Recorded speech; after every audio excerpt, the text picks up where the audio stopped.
Kevin Kassar, kandidat ftit li xejn magħruf Ajra l-Fatli u ħaten Beppe Fenekadami, tkellem dwar kemm kien importanti għall-Partit Nazzjonalista li jneħħi lil Adrian Delija minn kap. Fil-Partit Nazzjonalista kulħadd jaf kemm Beppe Fenekadami jinsab f'dadja aggressiva għal fatt li Delija se jikkontestat minn distrett elettorali.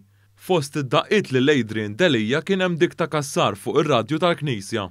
Il-Partit Nazzjonalista għal-grazzja talla neħħa lil Adrian Delija. F'intervista li matula kien l-unika miżdieden, Kassar enfasizza kemm il-Maltin m'għandhomx livell ta' edukazzjoni tajjeb u skont Kassar il-kandidat nazzjonalista li meta jikkontesta l-elezzjoni ma jinġabarx, il-Maltin jivvutaw biss għal dak li hu ħażin u li skontu ġejja għax hemm problema ta' edukazzjoni f'qira. Għandna maġġoranza kbira ta' nies li għandhom edukazzjoni f'qira li mhumiex kapaċi jaħsbu għalihom infushom, il-poplu ħajkompli jivvota għal nies li huma korrotti. Kevin Kassar u fost dawk li ħadmu biex poġġew lil Bernard Grech fil-kariga u wieħed minn dawk l-iktar voċiferi meta internament ikun jidher li l-kap jista' jiċċaqlaq minn xi pożizzjonijiet li jkun qed jieħu l-grupp tal-establishment, magħruf għall protesti kontinwi u l-attakki ħorox fuq kull min jaħsibha b'mod ieħor.